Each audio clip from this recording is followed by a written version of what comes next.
Assalamualaikum warahmatullahi taala wabarakatuh.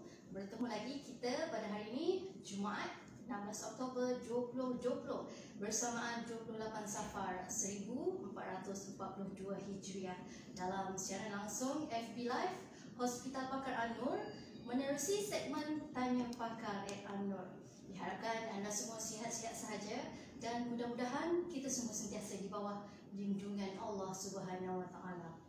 Masih lagi kita diuji dengan gelombang ketiga COVID-19. Pastikan anda sentiasa mematuhi SOP yang disarankan oleh Kementerian Kesihatan walau di mana saja anda berada dalam usaha kita untuk sama-sama mengekang penularan COVID-19 ini. Hari ini sekali lagi anda bersama-sama saya Nur Aisyah Mustafa untuk sama-sama kita mengupas topik yang akan dibincangkan pada hari ini, iaitu masalah payudara bila perlu dapatkan rawatan bersempena Bulan Kesedaran Kanser Payudara atau Pink Oktober yang disambut di seluruh dunia. Dan seperti biasa, saya akan ditemani oleh seorang doktor pakar dari Hospital Pakar An-Nur. Dan hari ini bersama-sama saya untuk menjawab persoalan-persoalan berkisar tentang topik hari ini ialah Profesor Dr. Nurlia binti Abdullah, pakar bedah payudara Hospital Pakar An-Nur. Apa khabar, Prof? Alhamdulillah. Okey, alhamdulillah. Semoga anda semua pun dalam keadaan sihat hendaknya. Baiklah, Prof. Tanpa membuang masa, boleh kita terus ke soalan pertama? Ya, boleh. Okey, Prof. Okey, menurut Prof ya, apa sebenarnya punca atau penyumbang kepada kanser payudara ini? Atau boleh saya rangkumkan secara umum, siapa sebenarnya yang berisiko untuk menghidapi kanser payudara ini, Prof? Silakan, Prof. Terima kasih atas soalan yang tujuh. Bismillahirrahmanirrahim. Baik, soalan itu ialah soalan yang penting dan saya rasa kita kena sedar bahawa barah payudara itu sebenarnya boleh terjadi kepada mana-mana wanita. Dan itu adalah salah satu faktor yang utama disebabkan wanita memang kita mempunyai tahap hormon estrogen progesteron yang tinggi, lebih lagi daripada kaum lelaki. Itulah sebab itu yang menyumbang kepada ciri-ciri kewanitaan seseorang. Dan malangnya 70% anggaran daripada barah payudara sebenarnya dirangsang oleh hormon sedemikian. Jadi mana-mana wanita memang ada risiko. Sungguh pun demikian, lelaki juga boleh mendapat barah payudara, sungguh pun insidennya rendah. Mungkin Prof boleh jelaskan sedikit apa antara yang orang cakap faktor-faktor yang berisiko itu, contohnya macam keturunan atau sebagainya, adakah yang menyumbang juga, Prof? Sebenarnya ramai orang sangka keturunan itu adalah faktor utama. Kalau kita tengok dalam peratusan wanita yang telah disahkan barah payudara, peratus yang ada faktor ataupun sejarah keluarga hanyalah berkisar 5% saja. Dan 95% yang lain tanpa sejarah keluarga ataupun kita guna terminologi sporadik. Yang tadi itu genetik, jadi sporadik. Dan faktor-faktor yang boleh menyumbang tu untuk barah payudara ni kita panggil multifactorial, maknanya banyak-banyak faktor. Antaranya yang penting ialah hormon luaran. Sebab seperti yang telah diterangkan, hormon memainkan faktor penting. Jadi hormon luaran apa sebenarnya? Contoh ialah yang diguna seperti pil perancang. Pil perancang boleh diambil jika seseorang wanita mahu menjarakkan anak. Tetapi untuk wanita yang belum pernah melahirkan anak dan jika dia memakan pil ataupun jenis suntikan ataupun implanon untuk tempoh lebih dari setahun, dia punya risiko barah payudara akan mula meningkat. Contoh lain ialah wanita yang lepas putus haid, menopause, yang mengambil hormon gantian. Itu juga jika untuk tempoh lebih dari 5 tahun boleh meninggikan risiko. Lain-lain sebenarnya ada juga faktor di mana wanita yang mahu mendapat tahi mata, masalah kemanduran, infertility. Wanita sedemikian sudah pun tidak punya anak dan itu sudah meninggikan risiko. jika ia mengambil rawatan infertility, itu boleh meninggikan juga risiko barah payudara. Lain-lain faktor ialah seperti wanita yang tak pernah hamil, melewatkan kehamilan mungkin lepas umur 30 tahun, ataupun yang tidak memberi penyusuan secukupnya. Tempoh minima yang membolehkan wanita itu mendapat perlindungan ialah dari barah payudara ialah 2 tahun. Dan juga faktor lain ialah seperti obesiti, lebih-lebih lagi kalau lepas menopause, dan pengambilan alkohol, itu antaranya. Oh, itu antara faktor risiko tinggi lah. Maknanya anda kalau tergolong dalam kategori yang Prof sebutkan sebentar tadi, anda adalah antara yang berisiko dan perlu diberi perhatian lah. Okey Prof, Prof boleh terangkan kepada wanita di luar sana bagaimana seseorang wanita itu boleh memeriksa sendiri payudara mereka untuk mengenal pasti kelainan-kelainan yang ada pada payudara mereka. Mungkin Prof boleh berikan contoh lah bagaimana mereka boleh memeriksa sendiri payudara mereka, Prof. Baik. Pemeriksaan payudara sendiri atau saya guna ringkasan PSP, pemeriksaan payudara sendiri, PPS atau breast self examination dalam bahasa Inggerisnya, kita showkan untuk semua wanita yang berumur 20 tahun ke atas. Dan harus dilakukan lebih kurang seminggu lepas haid mula, bukan dia berakhir. Jadi contoh kalau haid mula 1 November, elok buat 7 atau 8 November. Dan pemeriksaan ini boleh dilakukan di 2 fasa. Satu, semasa wanita itu berdiri, dia perlu berhadapan cermin, menanggalkan pakaian diparas pinggang ke atas, dan memerhatikan sendiri ada kelainan ataupun tidak di payudara dari segi saiz, rupa, ya, misalnya bahagian penting ada kelainan ataupun tidak, dia sendiri boleh buat ni dalam privasi mungkin kat bilik air, contoh ya. Dan juga dengan mengangkat tangan dia boleh melihat di bahagian bawah payudara lebih jelas, dan juga di bahagian ketiak, kerana kadang-kadang masalah barah payudara boleh melibatkan struktur di bahagian ketiak, iaitu limfa, nodus limfa.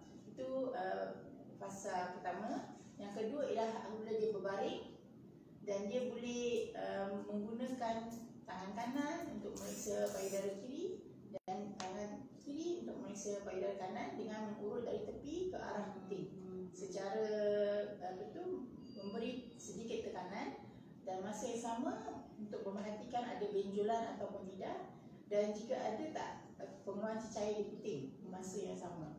Mungkin Prof boleh jelaskan lebih lagi, sebab kadang-kadang ada wanita di luar sana dia macam keliru. Adakah benjolan itu normal atau benjolan itu sebenarnya adalah kanser sebenarnya, Prof? Semua benjolan perlu diberi perhatian, sebab secara pemeriksaan sahaja sepatutnya tidak ada benjolan dalam payudara.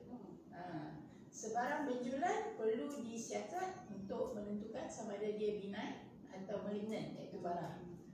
Jadi, dan pemeriksaan secara kasar tidak boleh menentukan dengan pasti mana dia tergolong benjolan ni. Jadi harus diselesaikan dengan berjumpa doktor. Dan saya rasa lebih rumit sedikit untuk mengesan benjolan atau ketulan untuk wanita yang sedang menyusukan ataupun di bahagian hujung penghamilan di mana payudara sudah penuh kan untuk persediaan menyusu ataupun sedang menyusukan. Tetapi saya rasa agak untuk selamat kita jangan hanya memberi pendapat bahawa seseorang wanita yang menyusukan anak itu bila ada benjolan itu bengkak susu. Itu agak bahaya sebenarnya. Ini telah saya, dari pengalaman saya, telah menyumbang kepada setengah wanita yang barah, jika ditakdirkan ada barah, dikesan peringkat agak lewat. Dan masalah tu saya tak sepenuhnya berpunca dari wanita itu sendiri, sebab kadang-kadang wanita ni pergi ke klinik dan perawat sendiri yang mengatakan itu benjolan susu. Jadi saya rasa itu kurang tepat lah.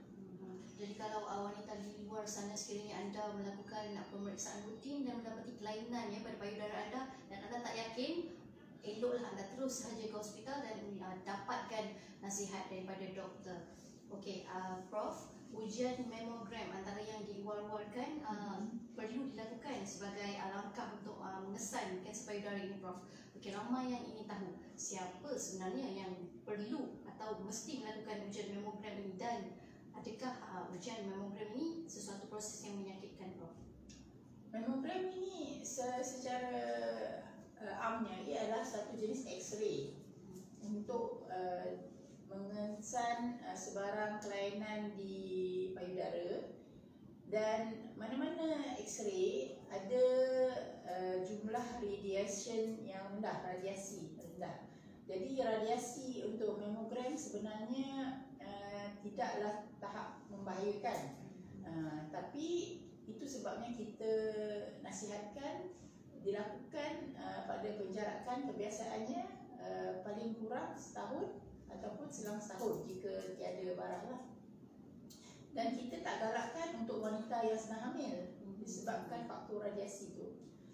Baik, untuk mammogram dijalankan dengan baiknya, ia dilakukan kepada wanita yang persaringan. Kita syorkan biasa 40 ke atas.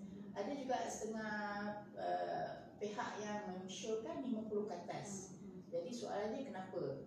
Sebab jika wanita lebih muda melakukan mammogram, dia kurang manfaat. Kerana wanita yang muda ni, dia punya tisu payudara itu secara pemahaman kita boleh katakan dia tisu padat. Jadi tisu padat apabila menjalani mammogram, gambar yang didapat itu warna putih.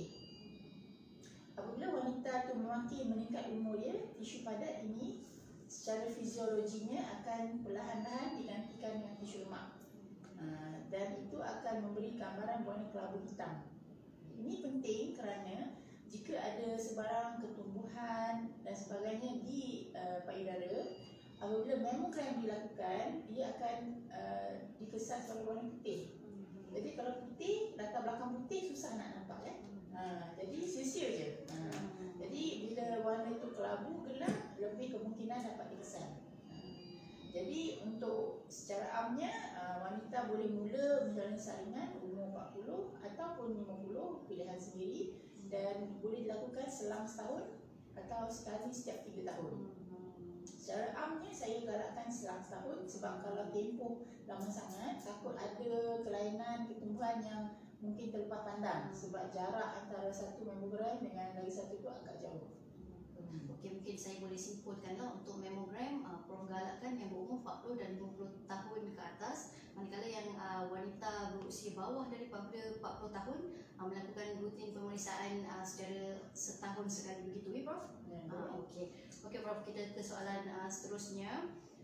Okey, Prof, andai kata seseorang wanita itu disahkan mengidap kanser payudara, adakah mereka ini berpeluang untuk sembuh sepenuhnya atau orang kata bebas daripada kanser? Dan mungkin Prof boleh jelaskan kepada mereka di luar sana apa rawatan-rawatan yang boleh mereka dapatkan di Malaysia ini khususnya. Baik, terminologi bebas dari kanser ni secara amnya difahamkan sebagai tempoh 5 tahun dari diagnosis kanser. Jadi kalau dah langkaui tempoh 5 tahun, kita guna terminologi dah cure atau bebas dari kanser. Tapi kita kena sedar bahawa kadang-kadang kanser ni boleh kembali balik selepas 5 tahun. Ada kes 7 tahun, 10 tahun dan sebagainya. Okey.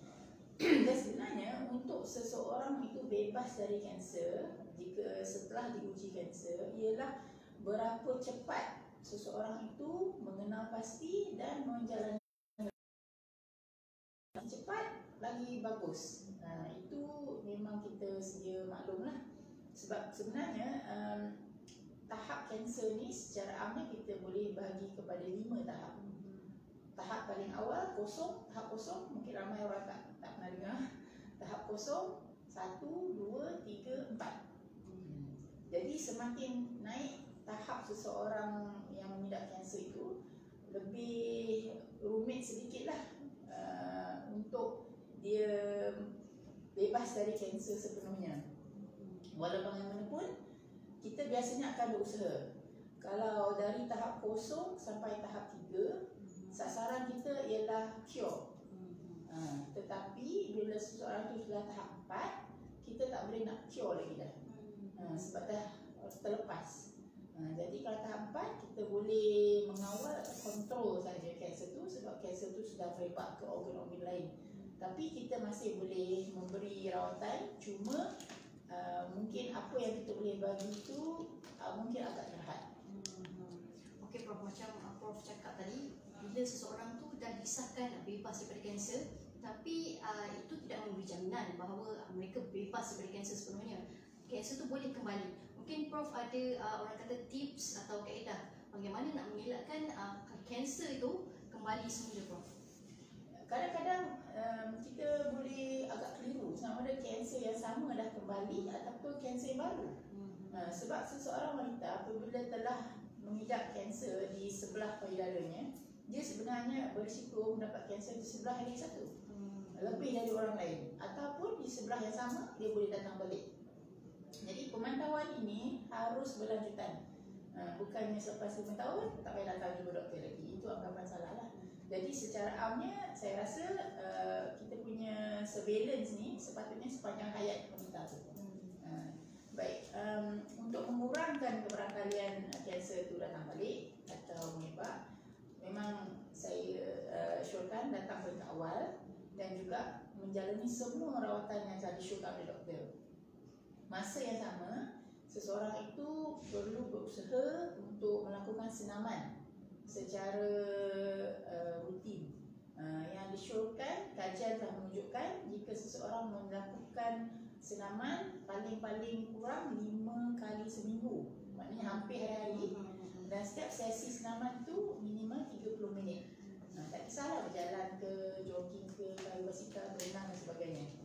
Dan juga jaga pemakanan, di mana harus lebih mengambil sayur-sayur hijau macam sawi, bayam, kangkung, sebab sayur-sayur hijau ni kaya dengan vitamin E yang boleh memberi sedikit perlindungan terhadap kanser, dan juga menjaga berat badan. Kita cuba menjaga berat badan agar dalam julat yang normal. Lebih-lebih lagi seperti saya nyatakan, jangan obes lepas menopause, itu meninggal risiko agak banyak. Jauhkan alkohol untuk semua wanita secara amnya lah. So maknanya bukan kita amalkan gaya hidup sihat ini untuk mengelakkan kanser itu kembali saja, tapi sebenarnya elok kita amalkan sedari awal untuk mengelakkan langsung supaya kanser itu tidak menghidapi pada seseorang. Okey Prof, kita ke soalan yang seterusnya.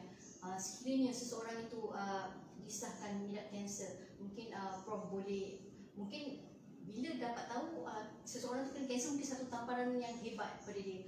Sebagai seorang profesor yang doktor yang berhadapan dengan pesakit-pesakit kanser ni, mungkin Prof boleh bagi tahu bila seseorang tu dapat tahu dia kena kanser, apa perkara utama yang perlu mereka lakukan dan apa peranan orang sekeliling tu, Prof?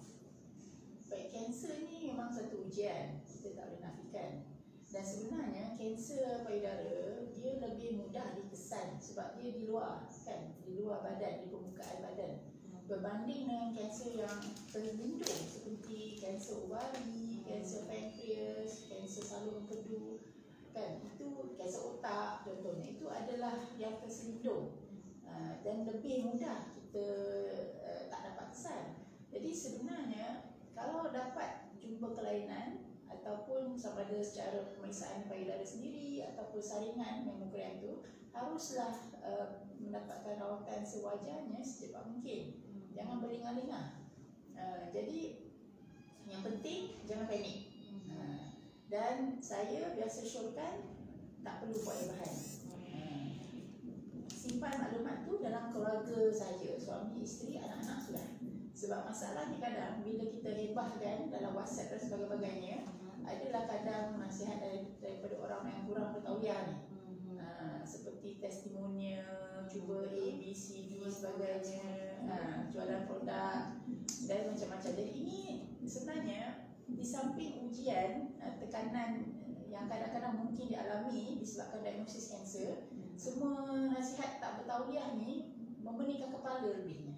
Dan kadang-kadang boleh menghasilkan tegangan dalam keluarga kan. Kadang-kadang mungkin sepupu ke apa, itulah aku cakap engkau tak mau dengar macam ni. Jadi kita pening kepala. Baik, yang penting kita bawa tenang dan bincang dengan doktor apa rawatan sebaik mungkin. Saya rasa ramai wanita yang paling digeruni ialah perkataan mastektomi, iaitu pembuangan seluruh payudara. Saya rasa rata-rata wanita kalau kita tanya pilihan nak buang sebahagian atau buang semua, kebanyakan akan pilih nak buang sebahagian. Jadi untuk nak buang sebahagian ni sebaik-baik mungkin kalau kesan kanser tu peringkat awal. Jadi lebih senang kita nak buang sebahagian. Dan sebenarnya macam saya pun untuk kanser yang agak besar, saya syorkan wanita jalani rawatan sebelum pembedahan, sama ada kemoterapi atau terapi endokrin. Kita mengejutkan kanser tu baru kita jalani pembedahan. Mungkin ramai juga doktor yang tak, dia terus buat pembedahan terus. Jadi saya secara peribadi kurang setuju sebenarnya, sebab kita boleh ada option. Dan kadang-kadang kalau kita menekan kepada pesakit kan, rawatan yang dia kurang boleh terima, itu saya rasa kadang-kadang menyumbang kepada pesakit lari dan pergi dengan rawatan alternatif dan sebagainya. Jadi kita harus bawa tenang, bincang, bagi option. Itu sebab kalau kes-kes baru ni saya kadang makan masa sampai 1 jam untuk beritahu kan. Sang sakit kena terima dengan tenang dan tengok apakah option terbaik dan jangan berlengah-lengah sangat. Okey, maknanya ada option lah daripada untuk mengelakkan daripada dibuang. Sebab ialah wanita kalau dibuang tu ibaratnya hilanglah kewanitaan tu. Dan berbicara lagi, kalau kes yang perlu dibuang sebab tak ada option lain, kebanyakan wanita kalau tiada masalah perubatan yang serius, sakit jantung ke sebagainya, dia boleh kita beri option reconstruction. Kita buat balik yang baru kan, gantian. Memang tak sama dengan kuasa Allah, tapi kita manusia dalam had pandai yang kita ada, kita boleh beri gantian. Sekurang-kurangnya menggantikan dan tak adalah dia kosong macam tu. Breast reconstructive surgery kita ada kupas lah pada minggu lepas. Jadi kalau anda nak tahu lebih lanjut pasal pembedahan pembentukan seluruh payudara, boleh tengok kita punya live minggu lepas. Okey Prof, Prof pun dah sentuh sikit tadi pasal orang bagi idea macam mana nak kontrol, macam mana nak ubat.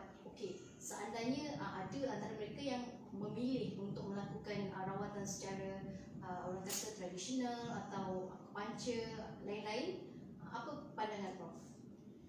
Baik, saya sebenarnya membahagi rawatan yang bukan rawatan standard atau piawai ini kepada 2 jenis, iaitu rawatan kita kata alternatif ataupun rawatan komplementari.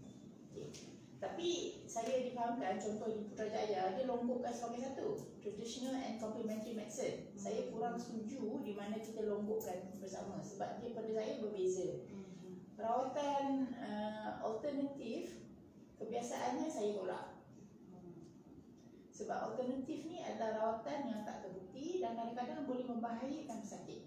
Sesungguhnya herba yang kita sebenarnya boleh menyumbang kepada radang hati dan sebagainya, saya tolak. Okey, contohnya belalai gajah, spirulina, ginseng, itu saya tolak. Sakit-sakit saya tahulah, itu tu patah-patah saya. Tapi ada orang yang syorkan belalai gajah untuk rawatan. Betul, saya pun selalu dengar belalai bagi gajah pokok sekali tu tanam kat rumah. Boleh, apa orang cakap menghalang kanser, sel kanser tu. Sebenarnya dia menyebabkan radang hati. Baik, apa pada saya rawatan komplementari ialah rawatan yang berjalan selari dengan rawatan piawai. Selari. Saya ulang selari, bukan menggantikan. Jadi apa dia contoh pada saya? Kalau nak minum air yasin, air zam-zam, itu boleh kadang menenangkan orang tu kan. Untuk spiritual lah.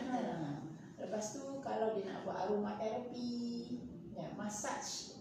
Tengok dekat mana massage tu. Jangan cipkan tempat yang bermasalah. Dan acupuncture pun tengok picit kat mana, tekan kat mana. Acupuncture ni tusukkan jarum kan. Kita kena berjaga-jaga juga. Contoh kalau seseorang tu memang ada bengkak tangan, lymphedema, untuk kes-kes yang parah dah agak lewat dan sebagainya, saya takut tusukan jarum tu boleh memasukkan jangkitan. Jadi kalau acupuncture di tempat tu saya tak setuju lah. Jadi itu antara pandangan saya lah. Okey Prof, kita ada beberapa soalan tadi pun Prof sebenarnya dah ada sentuh sikit. Ada soalan daripada penonton. Benarkah mereka yang menyusukan anak kurang berisiko untuk mengidap kanser payudara? Tadi Prof dah sentuh, mungkin Prof boleh ulas baliklah untuk memuaskan hati mereka yang bertanya di luar sana Prof. Menyusukan anak ni untuk mendapat perlindungan untuk wanita daripada barang payudara kena minima setahun. Masalah kita kadang wanita yang berkejaya lepas 3 bulan boleh kerja kan, malas nak pam-pam susu sebagainya. Jadi kita harus berusaha sedikitlah, susah payah sedikit untuk kebaikan ibu dan juga untuk anak. Jadi minima setahun, insya-Allah.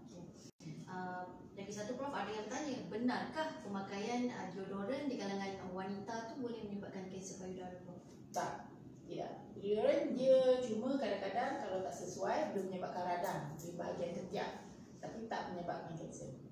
Okey, satu lagi, biasa benda ni adalah macam orang kata, biasa orang cakap, pemakaian coli, bra atau pakaian dalam yang dalam tempoh masa yang lama juga boleh mengakibatkan kanser. Pendapat Prof?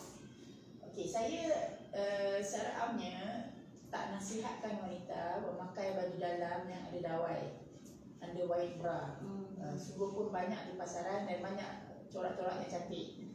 Kalau yang tak ada wire tu nampak agak kurang menarik lah. Tapi sebenarnya dawai wire ni boleh menyumbangkan masalah sakit, dan kadang-kadang bahagian tengah dia tekan tu boleh menyebabkan radang sebaceous cyst dan sebagainya. Tapi saya syorkan kita ada juga di klinik kita baju dalam yang tanpa dawai yang memberi sokongan yang baik. Memakai baju dalam atau coli tidak menyumbang kepada bara.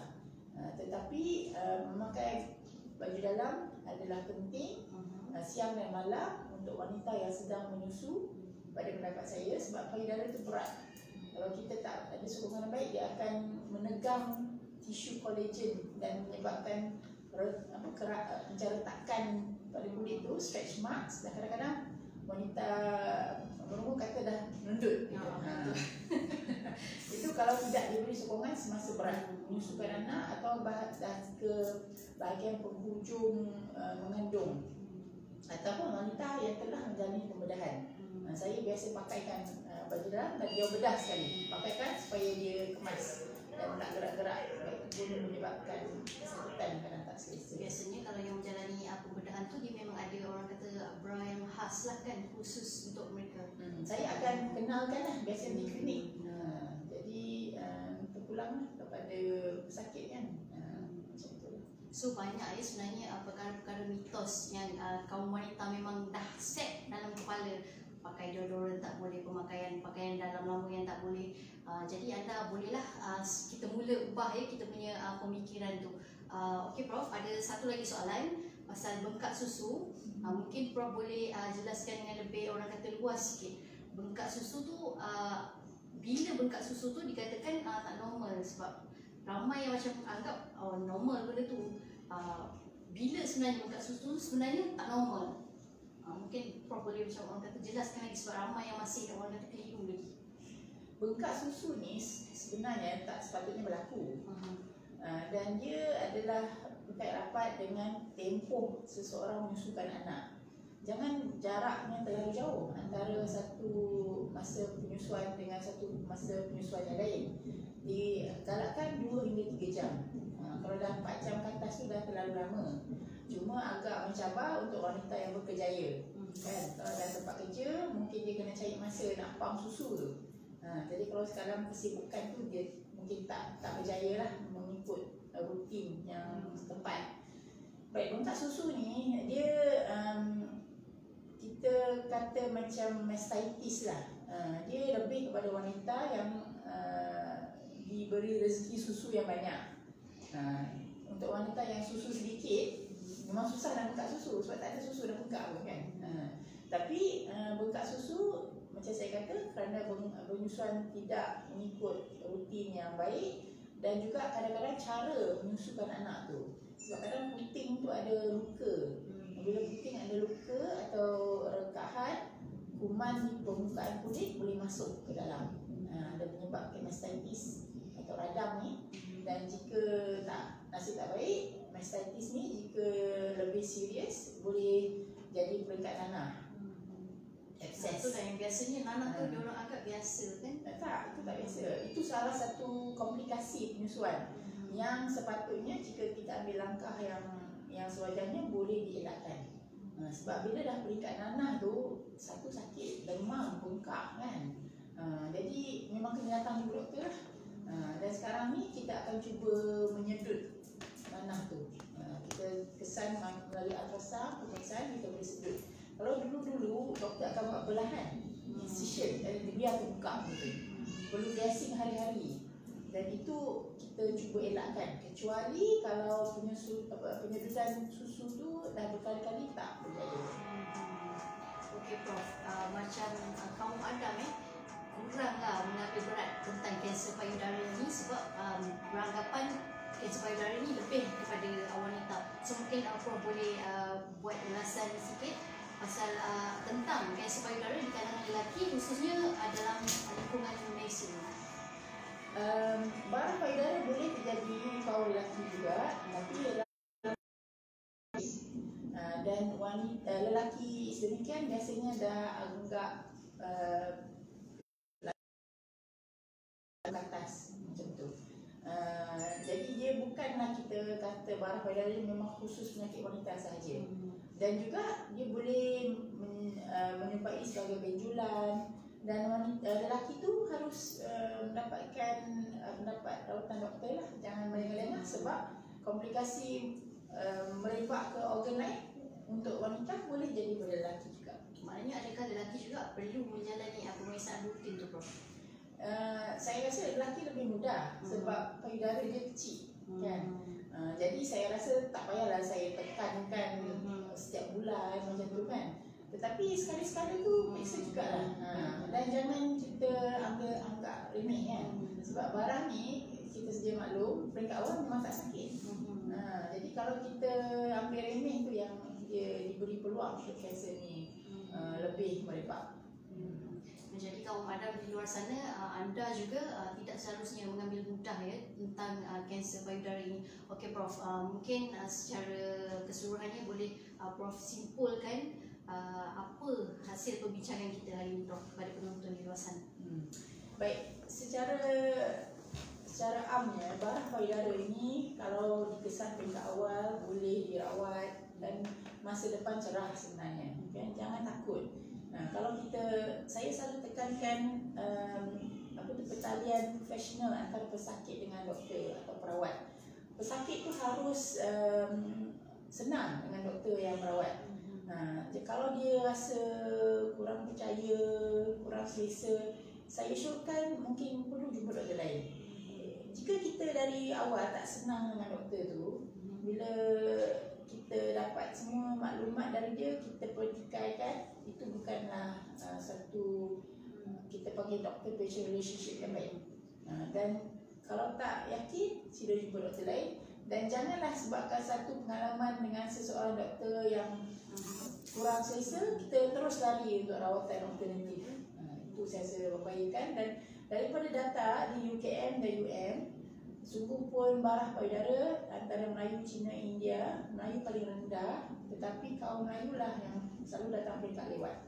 Dan dia punya masa depan outcome dia paling buruk antara ketiga kaum bangsa utama Malaysia. Saya harap sungguh-sungguhnya ini bolehlah kita ubahkan, kerana saya rasa amat sedih lah jika wanita sendiri mengabaikan kesihatan sendiri. Jadi kepada anda di luar sana, pastikan anda bersenam, mengikut rutin, menjaga kesihatan, menjaga pemakanan, menjaga gaya hidup yang sihat, elakkan merokok, minum arak dan sebagainya untuk kita sama-sama menjaga diri kita dan menghindarkan diri kita daripada penyakit. Bukan sahaja kanser payudara tetapi apa jua penyakit. Secara kesimpulannya ya, adalah menjadi tanggungjawab kita untuk menjaga kesihatan yang telah dianugerahkan oleh Allah Subhanahu Wa Taala. Jadi pastikan anda sentiasa mengambil berat tentang kesihatan diri, lakukan pemeriksaan rutin. Sekiranya anda mendapati ada kelainan pada payudara, jangan berlengah-lengah untuk mendapatkan rawatan. Sekiranya anda ingin mendapatkan rawatan, anda pun bolehlah ke Hospital Pakar Anur dan berjumpa dengan doktor pakar bedah payudara kita, Profesor Nolia binti Abdullah. Dengan itu sekian saja siaran langsung Tanya Pakar Anur pada hari ini, sehingga kita berjumpa lagi dengan topik-topik berilmiah pada hari Jumaat-Jumaat yang seterusnya. Akhir kata dari saya, jaga diri, jaga SOP, jaga kesihatan untuk kehidupan yang lebih berkualiti. Dengan itu sekian saja dari kami, Tanya Pakar Anur secara langsung di FB. Dengan itu, Assalamualaikum warahmatullahi wabarakatuh dan salam manis untuk anda. Terima kasih Prof. Sama.